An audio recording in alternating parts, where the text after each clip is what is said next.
Hello friends, welcome back to the video.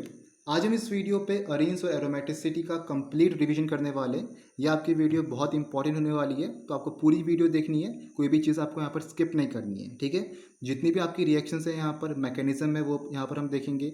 आपका यहाँ पर हकल रूल हो गया, उसके बारे यहाँ पर हम देखेंगे कि आपको यहाँ पर पूछा जाता है कि कंपाउंड आपका एरोमेटिक है या नहीं है, वो आपको हकल रूल से वहाँ बताना पड़ता है। तो ये सब चीज़ यहाँ पर आज हम इस वीडियो पे देखेंगे। ठीक है, तो कंप्लीट वीडियो देखनी है, कोई भी चीज़ आपको स्किप नहीं करनी है, तभी आपको यहाँ पर पूरा अच्छे से रिवीजन हो पाएगा। ठीक है, तो उससे पहले यहाँ पर हम देख लेते हैं कि अरेंज और एरोमेटिसिटी के अंदर आपके कौन कौन से यहाँ पर इंपॉर्टेंट टॉपिक्स है।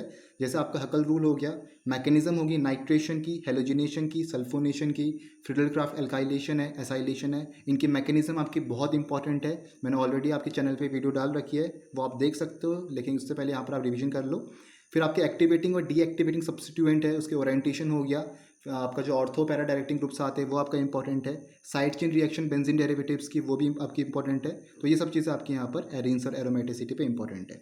ठीक है, तो सबसे पहले हम देखते हैं कि आपका जो बेंजीन है, बेंजीन का स्ट्रक्चर आपका कुछ ऐसा होता है। तीन आपके पास यहाँ पर होते हैं डबल बॉन्ड। ठीक है, इसे हम बेंजीन को कहते हैं एनुलीन भी, दूसरा नाम आपका एनुलीन होता है। 6 आपका दिखा रहा है कि ये आपका नंबर है। ठीक है, शॉर्ट हेड रिप्रेजेंटेशन की बात करें तो आपका कुछ ऐसा रहता है, ये आपका डीलोकलाइज्ड पाई इलेक्ट्रॉन्स है कि आपका यहाँ पर पूरे रिंग पर रेजोनेंस हो रखा है। एक्सपेंडेड फॉर्म की बात करें तो ये आपका यहाँ पर एक्सपेंडेड फॉर्म रहता है, ओपन स्ट्रक्चर हमने बना रखा, और इसमें हमें दिख रहा है कि हर एक कार्बन आपका यहाँ पर sp2 हाइब्रिडाइज्ड है। हर एक कार्बन एटम आपका यहाँ पर sp2 हाइब्रिडाइज्ड एटम है। और यहाँ पर हो क्या रखा आपका, हर एक कार्बन पे आपका p ऑर्बिटल है। दूसरी बात क्या है, हर एक कार्बन पे आपका p ऑर्बिटल है जो आपका यहाँ पर पैरेलल ओवरलैप कर रहे हैं, तभी आपका यहाँ पर डबल बॉन्ड फॉर्म हो रहा है। ठीक है, अब नेक्स्ट जो चीज़ आती है वो है आपका हकल रूल। हकल रूल बताता है कि आपको, ये आपको बताएगा कि कोई कंपाउंड आपका एरोमेटिक है या नहीं है। ठीक है, कोई कंपाउंड आपका एरोमेटिक है या नहीं है वो आपको हकल रूल से यहाँ पर पता चलता है। तो ऐसा क्वेश्चन आ सकता है कि आपको कोई कंपाउंड दे दिया हो, बोला जाए कि आपका ये एरोमेटिक है या नहीं है, ये आपको हकल रूल से यहाँ पर बताना है। लेकिन उससे पहले आपको यहाँ पर 3 रूल फॉलो होते हैं कि आपका कोई कंपाउंड एरोमेटिक है, उसकी एरोमेटिसिटी चेक करने के लिए हमें 3 रूल यहाँ पर फॉलो करने पड़ते हैं। फर्स्ट रूल क्या है, पहला रूल कहता है कि an aromatic compound must be cyclic and planar. ठीक है, एक एरोमेटिक कंपाउंड आपका साइक्लिक होना चाहिए, साइक्लिक स्ट्रक्चर का होना चाहिए, और प्लेनर होना चाहिए, मतलब वो sp2 हाइब्रिडाइज्ड होना चाहिए। पहला रूल तो ये है। सेकेंड रूल क्या है आपका, each atom in an aromatic ring has a p orbital. हर एक एरोमेटिक, जो आपका एरोमेटिक रिंग है उसमें कोई भी जो आपका एटम है वो आपका उसमें p ऑर्बिटल होना चाहिए। ठीक है, फॉर एग्जांपल हमारे पास बेंजीन है, ये हमारे बेंजीन रिंग है, तो हर एक कार्बन के पास यहाँ पर p ऑर्बिटल होना चाहिए। अगर ये कंपाउंड आपका एरोमेटिक है तो हर एक कार्बन के पास आपका यहाँ पर p ऑर्बिटल होना चाहिए। ठीक है, फिर लिखा है this p orbital must be parallel so that a continuous overlap is possible around the ring. और ये जो आपके p ऑर्बिटल है ये आपके पैरेलल होनी चाहिए, तभी आपका यहाँ पर कॉन्टिन्यूस ओवरलैप हो पाएगा रिंग के आसपास। फॉर एग्जाम्पल हमारे पास क्या है, ये आपके पास यहाँ पर बेंजीन रिंग का लोब स्ट्रक्चर है, तो हर एक कार्बन एटम के पास क्या, आपके पास p ऑर्बिटल है, और हर एक p ऑर्बिटल पे आपका एक एक इलेक्ट्रॉन है। ठीक है, ये आपके अनहाइब्रिडाइज्ड p ऑर्बिटल है ना, तो हर एक p ऑर्बिटल पे आपका क्या यहाँ पर एक एक इलेक्ट्रॉन है, तभी आपका यहाँ पर क्या बनेगा, ओवरलैप होगा, पैरेलल ओवरलैप होगा, और डबल बॉन्ड्स आपके यहाँ पर 3 बनेंगे। ठीक है, तो जब p ओवरलैप आपका यहाँ पर होगा तो यहाँ पर आपको मिलेगा पाई मॉलिक्यूलर ऑर्बिटल कुछ ऐसा। ठीक है, ये आपका पाई एमओ यहाँ पर फॉर्म होगा कुछ ऐसा। ठीक है, तो ये तो आपका सेकंड रूल था। सेकंड रूल क्या था, एरोमेटिक रिंग पे जो आपका हर एटम है उस पर p ऑर्बिटल आपका होना चाहिए। पहला रूल क्या आपका, साइक्लिक होना चाहिए और प्लेनर होना चाहिए। थर्ड रूल क्या कहता है, the cyclic pi molecular orbital, या उसे हम कह सकते हैं इलेक्ट्रॉन क्लाउड भी। तो जो आपका साइक्लिक पाई एमओ है या इसे हम इलेक्ट्रॉन क्लाउड भी कह रहे, formed by the overlap of p orbital, जो आपके p ऑर्बिटल के ओवरलैप से फॉर्म हो रखा है, it must contain 4n+2 pi electron. उस पर आपके 4n+2 पाई इलेक्ट्रॉन होने चाहिए, जहाँ n आपके नंबर ऑफ इलेक्ट्रॉन्स है, 0 1 2 3 अप टू सो ऑन। इसे हम कहते हैं यहाँ पर हकल रूल। ठीक है, तो तीसरा रूल आपका यहाँ पर क्या है, हकल रूल है। क्या कह रहा है, 4n+2 पाई इलेक्ट्रॉन आपके होने चाहिए उस p ऑर्बिटल पे जो आपका पाई एमओ यहाँ पर फॉर्म हो रखा है। ठीक है, तो कोई कंपाउंड एरोमेटिक है या नहीं है वो कैसे पता चलेगा, अगर आपके ये 3 रूल यहाँ पर सेटिस्फाई होते हैं तो। ठीक है, अकेले थर्ड रूल ऐसा नहीं है कि आपका तीसरा रूल सेटिस्फाई हो रहा है, हकल रूल, तो आपका कंपाउंड एरोमेटिक है। पहला रूल भी सेटिस्फाई होना चाहिए कि वो साइक्लिक होना चाहिए और प्लेनर होना चाहिए। सेकंड रूल भी आपका सेटिस्फाई होना चाहिए कि हर एक एटम आपका यहाँ पर p ऑर्बिटल उस पर होना चाहिए। तो अब एग्जाम्पल हम देखते, तो अगर हमसे बात करें यहाँ पर 4n+2 पाई इलेक्ट्रॉन्स की, तो अगर मेरे पास यहाँ पर n की वैल्यू 0 है, n की वैल्यू अगर मेरे पास 0 है, तब क्या आएगा, मेरे पास 2 पाई इलेक्ट्रॉन्स आएंगे। एन की वैल्यू अगर मेरे पास 1 है तब क्या होगा, मेरे पास कितने आएंगे 6 पाई इलेक्ट्रॉन्स आएंगे। एन की वैल्यू 2 है तो कितने आएंगे 10 पाई आएंगे। एन की वैल्यू 3 है तो 14 पाई इलेक्ट्रॉन्स आएंगे। तो 2 पाई 6 पाई 10 पाई 14 पाई 18 पाई ऐसे ही आपका यहाँ पर चलते रहेगा। तो इससे ये पता चलता है कि अगर ये आपके पास यहाँ पर है तो कंपाउंड आपका एरोमेटिक यहाँ पर होगा। 4 पाई होगा तब आपका यहाँ पर एरोमेटिक नहीं होगा। 8 पाई होगा तो एरोमेटिक नहीं होगा। 16 पाई होगा तो एरोमेटिक नहीं होगा। आपके यहाँ पर होनी चाहिए 4 के गैप में 2 पाई 6 पाई 10 पाई 14 पाई ऐसे। ठीक है। फॉर एग्जाम्पल हमारे पास क्या है, बेंजीन रिंग यहाँ पर है। बेंजीन रिंग हमारे पास यहाँ पर है। ठीक है। इसमें हमारे पास क्या है 3 डबल बॉन्ड है। ठीक है। और हर एक डबल बॉन्ड पे आपका पाई इलेक्ट्रॉन्स है। और इसमें क्या होगा, आपके 2 पाई इलेक्ट्रॉन होंगे, इसमें भी आपके 2 पाई इलेक्ट्रॉन होंगे, इसमें भी आपके 2 पाई इलेक्ट्रॉन होंगे। 2 पाई तो होंगे क्योंकि आपका एक जो आपका बॉन्ड है पाई बॉन्ड वो आपके 2 इलेक्ट्रॉन से बना है ना। तो 2 पाई बॉन्ड यहाँ पर, 2 पाई यहाँ पर, 2 पाई यहाँ पर, तो 2 4 6 पाई इलेक्ट्रॉन आपके यहाँ पर है। तो कहने का मतलब ये आपका एक एरोमेटिक कंपाउंड है, मतलब बेंजीन इज एरोमेटिक।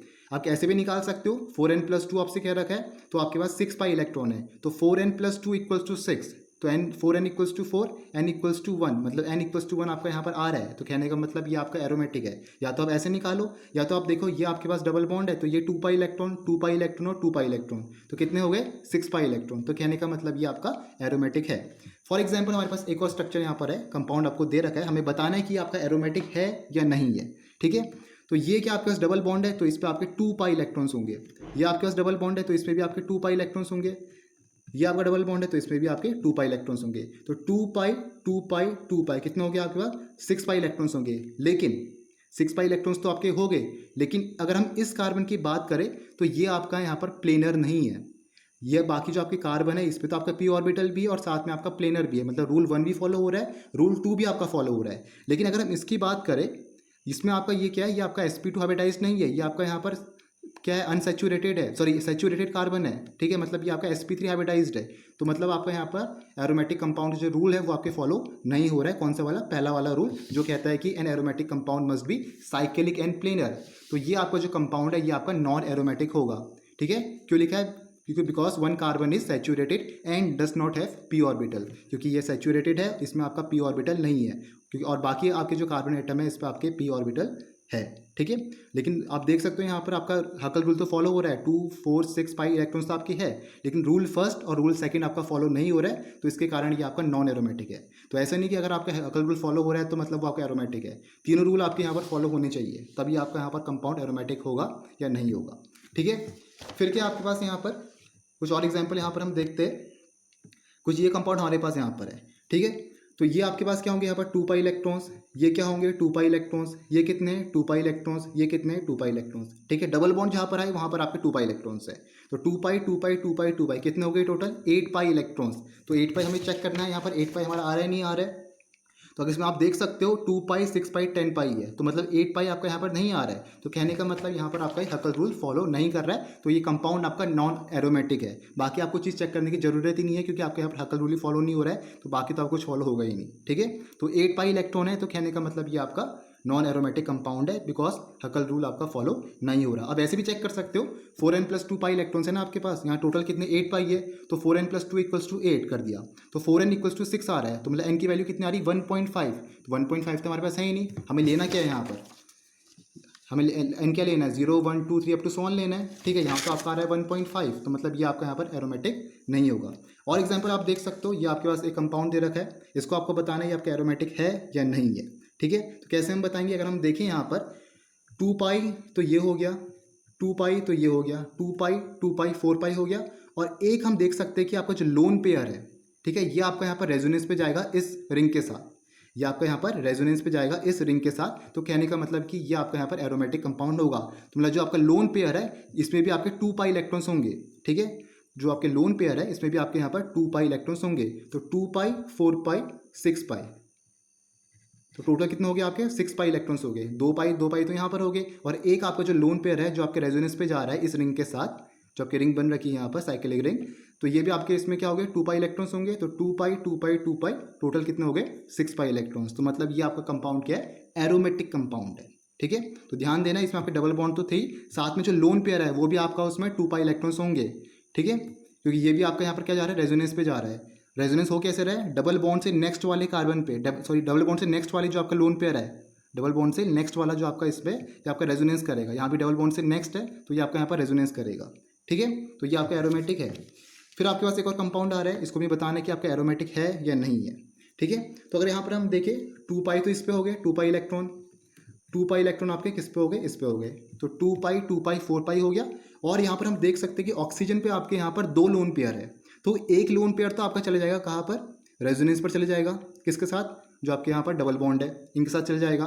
ठीक है, तो 2 पाई 4 पाई और 2 पाई यहाँ पर हो गए, तो 2 पाई 6 पाई हो गए। लेकिन जो ये वाला है आपका, ये आपका यहाँ पर क्या है, ये आपका यहाँ पर रेजोनेंस पे नहीं जाएगा। क्यों नहीं जाएगा, क्योंकि एक ही बार आपका जाएगा ना यहाँ पर, ये 2 इलेक्ट्रॉन तो आपके रेजोनेंस पे जाएंगे, ये क्यों जाएगा आपका, ये तो आपका बाहर से, ये नहीं जाएगा। ठीक है, देखो अनहाइब्रिडाइज्ड है, ये आपका अनयूज्ड कह सकते हो, अनयूज्ड sp2 ऑर्बिटल है, तो ये आपका यहाँ पर रेजोनेंस पे नहीं जाएगा। ठीक है, तो 2 पाई 6 पाई इलेक्ट्रॉन आपके होंगे, मतलब ये कंपाउंड आपका एरोमेटिक रहेगा। अगर नेक्स्ट की बात करें तो आपको आपके पास यहाँ पिरिडीन दे रखा है, तो इसको आपको बताने की कंपाउंड आपका एरोमेटिक है या नहीं है। तो इसमें बात करें तो 2 पाई इलेक्ट्रॉन यहाँ पर है, 2 पाई इलेक्ट्रॉन्स आपके यहाँ पर है, 2 पाई इलेक्ट्रॉन्स आपके यहाँ पर है, तो 2 पाई 6 पाई इलेक्ट्रॉन होंगे। और यहाँ पर अगर हम देखें तो आपके पास यहाँ पर लोन पेयर है तो सही, लेकिन ये आपका लोन पेयर डायरेक्टली किससे बॉन्डेड है, डबल बॉन्ड से। ये जो आपका लोन पेयर है ये आपका डायरेक्टली किससे बॉन्डेड है, डबल बॉन्ड से, तो मतलब इसमें कोई आपका रेजोनेंस नहीं हो पाएगा। क्यों नहीं हो पाएगा, क्योंकि आपका रेजोनेंस होता कैसे है, रेजोनेंस आपका ऐसा होगा ना कि डबल बॉन्ड से नेक्स्ट के किनारे आपका यहाँ पर क्या है, लोन पेयर है, तभी तो आपका रेजोनेंस होगा। ये तो आपके बाजू भी आ गए, यहाँ पर आपके लोन पेयर तो आपका जस्ट किनारे है डबल बॉन्ड, तो इसमें तो आपका यहाँ पर रेजोनेंस नहीं हो पाएगा। कैसे करोगे यहाँ पर रेजोनेंस, नहीं होगा ना, कॉन्जुगेशन होना चाहिए, तो कोई कॉन्जुगेशन आपका हो ही नहीं रहा तो आपका रेजोनेंस भी नहीं होगा। तो मतलब आपका यहाँ पर ये भी जो आपका लोन पेयर है ये भी आपका अनयूज्ड होगा। तो कितने होंगे यहाँ पर आपके 2 पाई 6 पाई, तो ये भी कंपाउंड आपका एरोमेटिक है, क्योंकि आपको यहाँ पर फॉलो क्या देखना है, हकल रूल देखना है। तो 2 पाई 6 पाई 10 पाई होनी चाहिए, तो 6 पाई इलेक्ट्रॉन आपका आ रहा है, तो कहने का मतलब ये भी आपका कंपाउंड एरोमेटिक होगा। आप ऐसे यहाँ पर देख सकते हो। ठीक है, ओपन मैंने आपका लोब स्ट्रक्चर बना रखा, तो बाकी में क्या आपके यहाँ पर आपके क्या है, पी ऑर्बिटल है। ठीक है, तो ये आपके पास यहाँ नाइट्रोजन है, इसमें ये क्या आपके पास यहाँ पर एक अनहाइब्रिडाइज्ड पी ऑर्बिटल है जिसमें आपका सिंगल इलेक्ट्रॉन है, और एक जो आपके यहाँ पर लोन पेयर है, जो आपके यहाँ पर अनयूज्ड sp2 ऑर्बिटल है, ये वाला आपका क्या है, अनयूज्ड sp2 ऑर्बिटल, तो ये आपका यहाँ पर रेजोनेंस में नहीं जाएगा, क्योंकि ये डायरेक्टली आपका डबल बॉन्ड से अटैच है। तो ऐसे भी आप यहाँ पर समझ सकते हो। ठीक है, ये आपका अनयूज्ड sp2 ऑर्बिटल है, तभी आपके यहाँ पर 2 पाई 6 पाई इलेक्ट्रॉन ही हो रखे। फिर एक और कंपाउंड देखो, इस कंपाउंड को बताना है कि आपका एरोमेटिक है या नहीं है। ठीक है, कुछ स्क्वायर शेप का आपको दे रखा है, साइक्लिक स्ट्रक्चर है। तो इसमें अगर हम यहाँ पर देखें तो ये आपका 2 पाई इलेक्ट्रॉन है, ये आपका 2 पाई इलेक्ट्रॉन है, ये आपका 2 पाई इलेक्ट्रॉन है। ठीक है, डबल बॉन्ड भी तो आपका 2 पाई इलेक्ट्रॉन है, साथ में नेगेटिव मतलब भी क्या हुआ, 2 इलेक्ट्रॉन्स हुए, तो कहने का मतलब ये भी आपका 2 पाई है, ये भी आपका 2 पाई है, तो 2 पाई 6 पाई इलेक्ट्रॉन हो गए, तो ये कंपाउंड भी आपका यहाँ पर एरोमेटिक है। फिर देखो एक और आपको दे रखा है, बताना है कि आपको ये कंपाउंड एरोमेटिक है या नहीं है। फिर देखो क्या है, ये डबल बॉन्ड 2 पाई इलेक्ट्रॉन है, प्लस और प्लस, प्लस और प्लस कहने का मतलब कि ये आपके इलेक्ट्रॉन नहीं है, तो ये आपके 2 पाई इलेक्ट्रॉन्स नहीं होंगे। प्लस तो कहने का मतलब हुआ लॉस ऑफ इलेक्ट्रॉन्स। ठीक है, तो इसमें इलेक्ट्रॉन नहीं है, तो बस आपके यहाँ पर 2 पाई इलेक्ट्रॉन्स ही होंगे, तो ये कंपाउंड आपका एरोमेटिक होगा। ठीक है, प्लस और प्लस मतलब थोड़ी ना हुआ आपके यहाँ पर इलेक्ट्रॉन्स, माइनस का मतलब इलेक्ट्रॉन्स होगा ना, प्लस का मतलब तो आपका यहाँ पर वो है कि लॉस ऑफ इलेक्ट्रॉन हो रखा है। ठीक है, तो ये आपका 2 ही पाई इलेक्ट्रॉन्स रहेगा जो आपके डबल बॉन्ड से यहाँ पर आ रखा है। फिर एक और कंपाउंड आपको बताना है कि एरोमेटिक है या नहीं है। तो ऐसे कुछ आपको कंपाउंड यहाँ पर दे रखा है, ट्राइंगल शेप का साइक्लिक स्ट्रक्चर है। तो ये जो आपका डबल बॉन्ड है ये तो आपके 2 पाई इलेक्ट्रॉन्स होंगे इस पर। तो ये आपका कार्बन यहाँ पर sp2 हाइब्रिडाइज्ड है, ये कार्बन आपका sp2 हाइब्रिडाइज्ड है, और ये अगर यहाँ पर हम देखें ये कार्बन आपका sp3 हाइब्रिडाइज्ड है, मतलब प्लेनर नहीं है। ये आपका क्या है, जो कार्बन है ये आपका प्लेनर नहीं है, मतलब रूल 1 और रूल 2 आपका फॉलो नहीं हो रहा है ना, इस पर आपका पी ऑर्बिटल है, तो ये कंपाउंड आपका नॉन एरोमेटिक होगा। ठीक है, 2 पाई इलेक्ट्रॉन तो है, हकल रूल तो आपका फॉलो हो रहा है, लेकिन आपका रूल 1 और रूल 2 फॉलो नहीं हो रहा है, तो ये कंपाउंड आपका नॉट एरोमेटिक होगा। फिर देखो लास्ट वाला एग्जांपल देखो, ये आपको बताना है कि एरोमेटिक है नहीं है। तो ये तो आपका यहाँ पर क्या है, 2 पाई इलेक्ट्रॉन्स है। ठीक है, ये आपका क्या है, sp2 हाइब्रिडाइज्ड है, ये भी आपका sp2 हाइब्रिडाइज्ड है, दोनों भी आपके पी ऑर्बिटल है। और ये आपका यहाँ पर जो पॉजिटिव चार्ज है ये भी आपका sp2 हाइब्रिडाइज्ड है, इसमें भी आपका पी ऑर्बिटल है। तो ये आपका यहाँ पर कंपाउंड क्या होगा, एरोमेटिक होगा, क्योंकि तीनों रूल आपके यहाँ पर फॉलो हो रहे हैं। ठीक है, तो ये था आपकी हकल रूल की बात। फिर अब हम देखते हैं यहाँ पर कुछ आपके small scale preparation of benzene, क्या पता आपकी इंपॉर्टेंट यहाँ पर हो। लार्ज स्केल आपके उतना इंपॉर्टेंट नहीं है, स्मॉल स्केल आपको जरा ध्यान देना है। यहाँ पर बोला है कि by passing acetylene through red hot tube at 500 degree Celsius. ठीक है, अगर हम एसिटाइलिन पास करें through red hot iron tube फिर 500 डिग्री सेल्सियस पे, तो आपको यहाँ पर बेंजीन मिलता है। ठीक है, एसिटाइलिन आपके पास ये है, इसकी रिएक्शन हमने कराई है रेड हॉट आयरन ट्यूब के साथ, तब आपको यहाँ पर मिला है बेंजीन। ठीक है, फिर देखो क्या आपके पास फिर बोला है बाय हीटिंग बेंजोइक एसिड और it's sodium salt with soda lime NaOH plus CeO। Soda lime क्या होता है? Sodium hydroxide plus calcium oxide. तो बेंजोइक एसिड को हम हीट करा रहे हैं या उसके सॉल्ट को हम हीट करा रहे हैं, ठीक है। तो सोडियम बेंजोइड आपके पास है, इसकी रिएक्शन हमने कराई है सोडा लाइम के साथ। ये आपके पास सोडा लाइम है, इसको हीट देंगे तो आपको यहाँ पर बेंजीन निकलता है, साथ में आपका सोडियम कार्बोनेट निकलता है। थर्ड क्या है? By heating phenol with zinc dust. ये आपने क्लास 12 में भी रिएक्शन देखी होगी। फिनॉल की रिएक्शन आपकी जिंक के साथ हो रही है, हीट देंगे तो आपका यहाँ पर बेंजीन निकलेगा, साथ में जिंक ऑक्साइड आपका यहाँ पर निकलता है। फोर्थ क्या है? By treating chlorobenzene with magnesium followed by treatment with dilute HCl। ये आपकी ग्रिग्नार्ड रिएजेंट वाली रिएक्शन है। क्लोरोबेंजीन की हम रिएक्शन करा रहे हैं मैग्नीशियम के साथ, तो आपको यहाँ पर मिलेगा मैग्नीशियम बेंजीन मैग्नीशियम क्लोराइड, और इसकी रिएक्शन हम करा रहे हैं डाइल्यूट H2SO4 के साथ वाटर की प्रेजेंस पे, तो आपको मिलेगा यहाँ पर बेंजीन, ठीक है। फिर आती है आपकी केमिकल रिएक्शन बेंजीन की। तो कुछ इंपॉर्टेंट रिएक्शन है आपकी बेंजीन की यहाँ पर। बेंजीन आपके यहाँ पर पहली बात तो इलेक्ट्रोफिलिक सब्स्टिट्यूशन रिएक्शन देते। क्या क्या रिएक्शन आपके यहाँ पर मिलेगी? बेंजीन जब आपका रिएक्ट कराएगा, यहाँ पर आपका फ्रिडलक्राफ्ट एल्काइलेशन एसाइलेशन होगा, तो यहाँ पर आपका एसाइलेशन हो रखा है, यहाँ पर आपका एल्काइलेशन हो रखा है, सल्फोनेशन आपका देता है, यहाँ पर नाइट्रेशन आपको यहाँ पर देगा, और साथ में हेलोजिनेशन देगा। तो ये कुछ आपके इंपॉर्टेंट रिएक्शंस है बेंजीन के, साथ में इनकी मैकेनिज्म भी बहुत बहुत इंपॉर्टेंट है, ठीक है। तो कुछ आपकी रिएक्शन है जो जनरल रिएक्शन की बात करेंगे, जैसे आपकी इलेक्ट्रोफिलिक सब्स्टिट्यूशन रिएक्शन होगी, एडिशन रिएक्शन होगी, ऑक्सीडेशन रिएक्शन है। तो ये तीनों रिएक्शन आपके बेंजीन की इंपॉर्टेंट है, ठीक है। इलेक्ट्रोफिलिक सब्स्टिट्यूशन रिएक्शन की हमने पहले भी बात करी थी, लेकिन अभी यहाँ पर हम देख लेते हैं कि जनरल रिएक्शन आपकी होती क्या है। बेंजीन जब आपका यहाँ पर रिएक्ट कराता है, हमारे पास एक रिएजेंट है जिसमें हमारा एक इलेक्ट्रोफाइल भी और न्यूक्लियोफाइल भी है, ठीक है।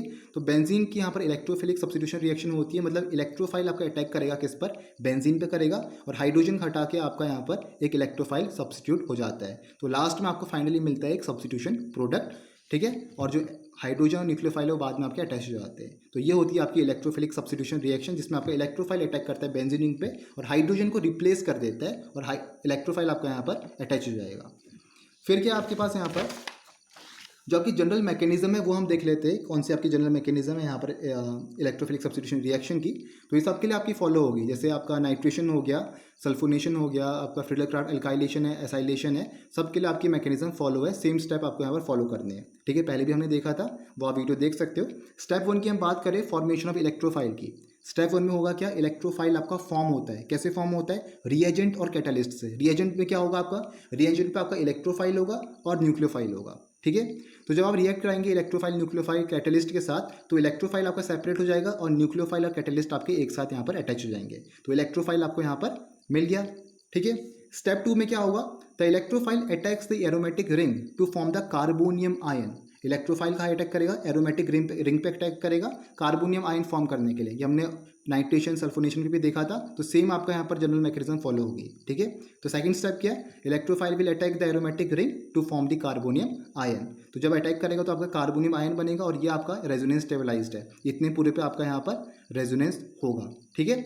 तो सेकंड स्टेप में आपको मिला यहाँ पर कार्बोनियम आयन। स्टेप 3 में क्या होता है? आपका प्रोटॉन का लॉस होता है to give the substitution product. Last step में क्या होता है? आपका प्रोटॉन का लॉस होता है, तब जाके यहाँ पर आपको सब्स्टिट्यूशन प्रोडक्ट मिलता है। तो ये तीन आपकी जनरल मैकेनिज्म है इलेक्ट्रोफिलिक सब्स्टिट्यूशन रिएक्शन की, जो आपको यहाँ पर पता होनी चाहिए, ठीक है। तो बेसिकली आप इस पर यहाँ पर ध्यान दो। बाकी यहाँ पर हेलोजिनेशन, नाइट्रेशन, सल्फोनेशन सबकी आपकी मैकेनिज्म हो जाएगी, क्योंकि सब आपका यहाँ पर सेम स्टेप फॉलो हो रहे। बस आपको यहाँ पर पता होना चाहिए कि इलेक्ट्रोफाइल क्या जनरेट हो रहा है, ठीक है। तो हेलोजिनेशन की हम जल्दी से रिएक्शन देख लेते हैं, जितनी भी अभी नाइट्रेशन, सल्फोनेशन, फ्रिडलक्राफ्ट की रिएक्शंस है। बाकी मैकेनिज्म आप जो मैंने वीडियो पहले अपलोड करी है वहाँ से देख सकते हो। खाली हम यहाँ पर रिएक्शंस देख रहे हैं जो आपकी इंपॉर्टेंट है, ठीक है। हेलोजिनेशन की बात करें तो बेंजीन जब आपका रिएक्ट कराएगा क्लोरीन के साथ, ठीक है, in the presence of FeCl3 Lewis acid के साथ, तो यहाँ पर मिलता है आपको क्लोरोबेंजीन प्लस हाइड्रोजन क्लोराइड, ठीक है। तो ये आपकी क्लोरोबेंजीन बनाने की प्रिपरेशन है, हेलोअरीन बनाने की। नाइट्रेशन की बात करें, बेंजीन आपका रिएक्ट कराएगा नाइट्रिक एसिड के साथ, concentrated nitric acid in the presence of concentrated H2SO4, तो मिलता है यहाँ पर आपको नाइट्रोबेंजीन प्लस वाटर। सल्फोनेशन की बात करें तो दो टाइप्स आपकी रिएक्शन हो सकती है। एक आपका कॉन्सेंट्रेटेड H2SO4 के साथ रिएक्शन होती है, हीट देते तो मिलता है आपको सल्फोनिक एसिड। एक आपकी यहाँ पर फ्यूमिंग H2SO4 के साथ रिएक्शन होती है, फिर भी आपको यहाँ पर सल्फोनिक एसिड ही मिलेगा, ठीक है। तो दोनों की मैकेनिज्म यहाँ पर इंपॉर्टेंट है। फोर्थ आपके पास यहाँ पर है फ्रिडलक्राफ्ट एल्काइलेशन और एसाइलेशन। तो बेंजीन को अगर हम रिएक्ट कराएंगे यहाँ पर मिथाइल क्लोराइड के साथ in the presence of AlCl3 Lewis acid, तो मिलता है आपको टॉल्वीन प्लस HCl। एसाइलेशन में क्या होता है? एसिटाइल क्लोराइड के साथ रिएक्शन होती है। यहाँ पर हमने लिया इथेनॉइल क्लोराइड, इसकी रिएक्शन आपकी AlCl3 के साथ हो रही है, तो मिला यहाँ पर आपको एसीटोफिनॉल प्लस HCl। तो ये कुछ आपकी रिएक्शन है, इनके मैकेनिज्म में आपकी पहली करा रखी है, तो वो आप देख सकते हो वहाँ से, ठीक है। इसके बाद देखते हैं क्या आपके पास यहाँ पर नेक्स्ट हमारे पास है वो है एडिशन रिएक्शन। ठीक है, हमारी बेंजीन की जो एडिशन रिएक्शंस होती है हाइड्रोजन के साथ, तो बेंजीन जब आपका यहाँ पर हाइड्रोजन के साथ ऐड कराता है इन द प्रेजेंस ऑफ निकल, टेम्परेचर आपके पास 150 डिग्री सेल्सियस रहता है अंडर प्रेशर, तो यहाँ पर आपको मिलता है साइक्लोहेक्सेन। ठीक है, सेकंड आपके पास है हेलोजन की एडिशन।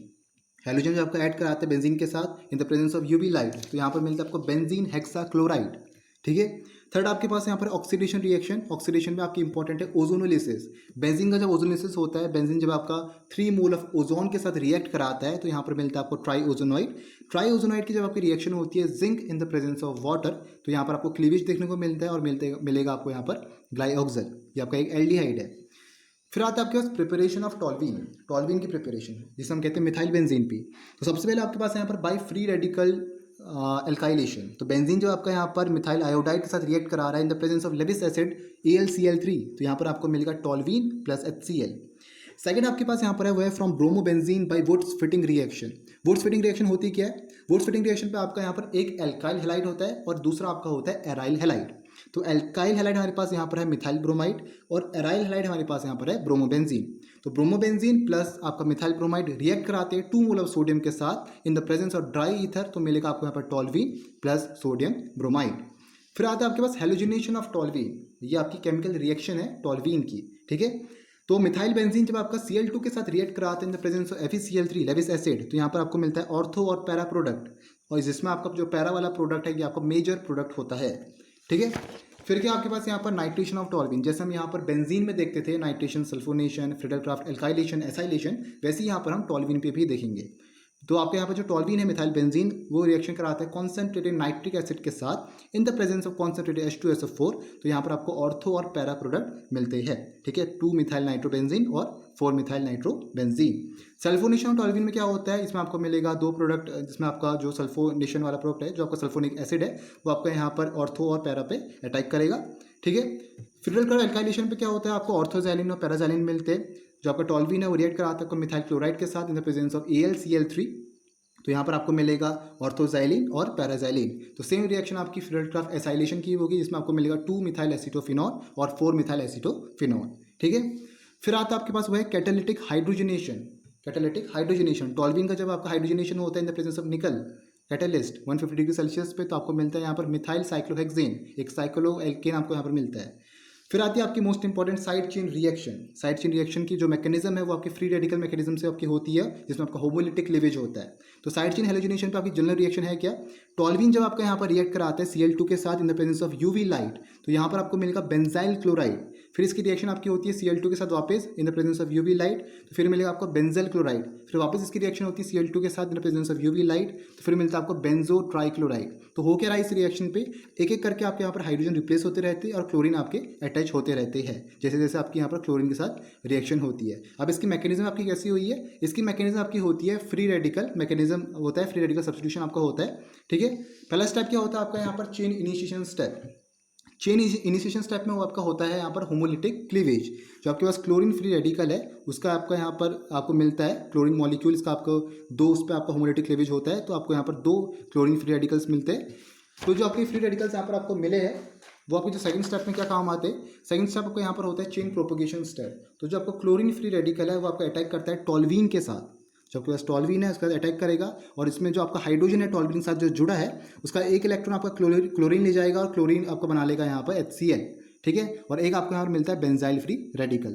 अभी जो आपके पास बेंजाइल फ्री रेडिकल है ये आपका क्लोरीन के साथ वापस रिएक्ट करता है, तो क्लोरीन का जो एक इलेक्ट्रॉन है ये आपका बेंजाइल फ्री रेडिकल ले जाता है और यहाँ पर मिलेगा आपको बेंजाइल क्लोराइड, और साथ में आपको क्लोरीन फ्री रेडिकल अलग हो जाएगा जो आपके फर्दर रिएक्शन पे काम आता है। ठीक है, तो सेकंड स्टेप में क्या हुआ, जो आपके पास बेंजाइल फ्री रेडिकल था तो आपका क्लोरीन के साथ वापस रिएक्ट कराया, क्लोरीन का एक इलेक्ट्रॉन चले गया बेंजाइल फ्री रेडिकल के पास और यहाँ बना दिया बेंजाइल क्लोराइड, और क्लोरीन फ्री रेडिकल आपका अलग हो गया।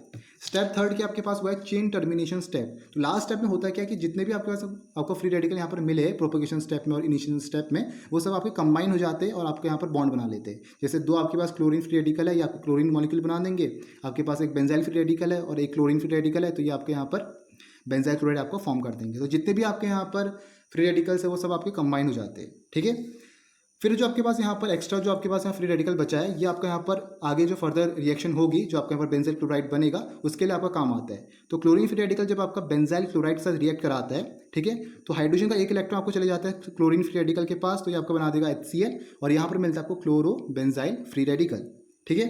फिर जो आपके पास यहाँ पर क्लोरो बेंजाइल फ्री रेडिकल है, वापस आपका रिएक्ट कराता है क्लोरीन के साथ। जब क्लोरीन है तो इस क्लोरीन का एक इलेक्ट्रॉन आपको चले जाता है इसके साथ क्लोरोबेंजाइल फ्री रेडिकल के साथ, और यहाँ बना लेगा आपका बेंजाइल क्लोराइड प्लस, फिर आपका एक और निकालता है क्लोरीन फ्री रेडिकल जो आपके फर्दर रिएक्शन पे काम आएगा। तो ये रिएक्शन आपकी ऐसी चलती रहती है जब तक आपको लास्ट में जितने भी हाइड्रोजन आपके रिप्लेस ना हो जाए, ठीक है। फिर आता है आपके पास ortho para directing effect, meta directing effect, और एक्टिवेटर और डीएक्टिवेटर क्या होते हैं। तो होता क्या है, जो आपके यहाँ पर सब्स्टिट्यूटेड बेंजीन होते हैं, उनका जब इलेक्ट्रोफिलिक सब्स्टिट्यूशन रिएक्शन होता है, तो जब आपका इलेक्ट्रोफाइल अटैक करता है तो आपको मेजरली यहाँ पर 3 प्रोडक्ट मिलते हैं। एक आपको ऑर्थो मिलता है, एक आपको मेटा मिलता है, और एक आपको पैरा मिलता है, ठीक है। अब तीनों में से आपका मेजर प्रोडक्ट कौन सा होता है, वही आपको यहाँ पर ऑर्थो पैरा डायरेक्टिंग इफेक्ट बताएंगे और मेटा डायरेक्टिंग इफेक्ट बताते हैं, ठीक है।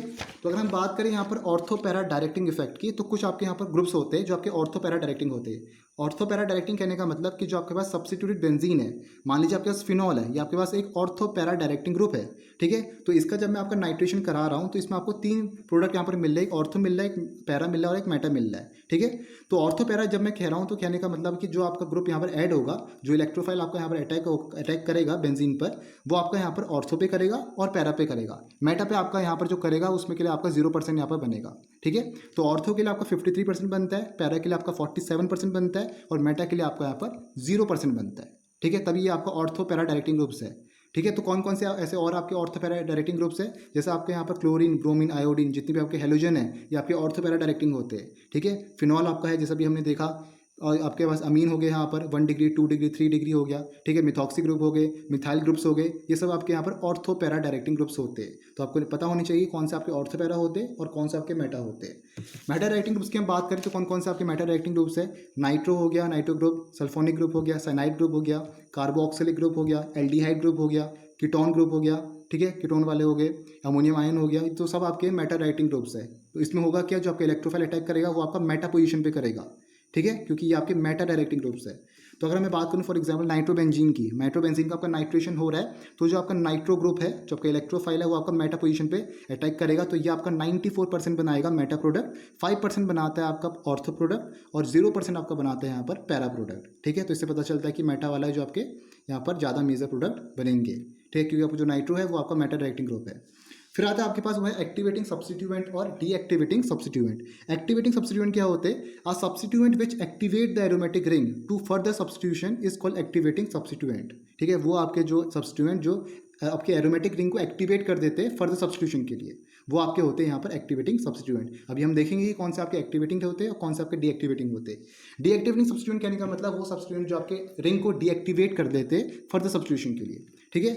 फॉर एग्जाम्पल अगर हम यहाँ पर देखें, अगर हम ऑर्थो पैरा डायरेक्टिंग की बात करें तो रिएक्टिविटी पे आपका कैसा असर होता है, ऐसे कौन से आपके ग्रुप्स है जो आपके स्ट्रांगली एक्टिवेटिंग है, जैसे आपके यहाँ पर OH है, ठीक है, OR है हो गया, NH2 जो आपके यहाँ पर एमीन्स होते हैं 1 डिग्री, 2 डिग्री, 3 डिग्री, ये सब आपके यहाँ पर स्ट्रांगली एक्टिवेटिंग है, ठीक है। इतने जो आपके यहाँ पर है ये आपके यहाँ पर स्ट्रांगली एक्टिवेटिंग है, जो आपके ऑर्थो पैरा डायरेक्टिंग है, ठीक है।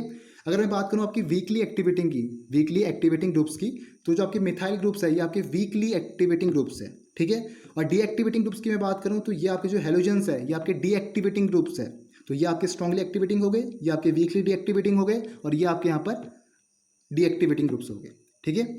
सब आपके यहाँ पर ऑर्थो पैरा डायरेक्टिंग के अंदर आते हैं। और अगर मैं बात करूँ मेटा डायरेक्टिंग इफेक्ट की, मेटा डायरेक्टिंग की मैं बात करूँ तो मेटा डायरेक्टिंग में आपके सब यहाँ पर स्ट्रांगली डीएक्टिवेटिंग होते हैं। मेटा वाले जो होते हैं वो आपके स्ट्रांगली डीएक्टिवेटिंग होते हैं। कौन से मेटा वाले, NO2, ठीक है, आपके जो एल्डिहाइड यहाँ पर है, ठीक है, जो आपके सल्फोनिक ग्रुप हो गया, साइनाइड ग्रुप हो गया, कार्बोक्सिलिक ग्रुप हो गया, सब आपके यहाँ पर क्या है, स्ट्रांगली डीएक्टिवेटिंग ग्रुप्स है।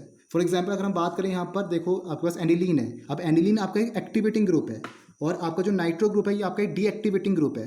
तो जो आपका एनिलीन होगा, जो आपका एनिलीन है, जो आपका सब्स्टिट्यूटेड बेंजीन है, ये आपका बेंजीन से फास्टर रिएक्ट करेगा, बेंजीन से आपका फास्टर रिएक्ट करेगा। और जो बेंजीन है वो आपका यहाँ पर नाइट्रो बेंजीन से फास्टर रिएक्ट करेगा, क्योंकि नाइट्रो आपका एक डीएक्टिवेटिंग ग्रुप है, ठीक है।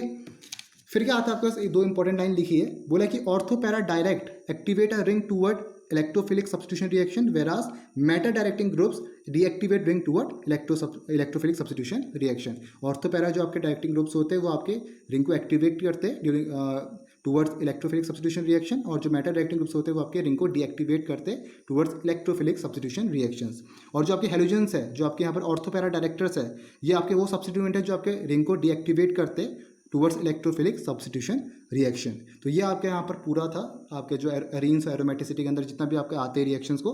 बाकी जो आपकी मैकेनिज्म है यहाँ पर नाइट्रेशन, सल्फोनेशन और जो आपके यहाँ पर फिडलक्राफ्ट एल्काइलेशन, एसाइलेशन है, उसकी मैंने ऑलरेडी आपकी वीडियो बना दी है, आप वो वीडियो चाहे देख सकते हो। इंपॉर्टेंट है बहुत, मैकेनिज्म आपकी बहुत इंपॉर्टेंट है, वो आपको देखनी चाहिए वाली वीडियो। और बाकी जो आपके इसके नोट्स है मैंने आपकी वेबसाइट पर अपलोड कर दिए, आप चाहो तो वहाँ से डाउनलोड कर सकते हो। तो मिलते हैं नेक्स्ट वीडियो पे। Thank you for watching the video.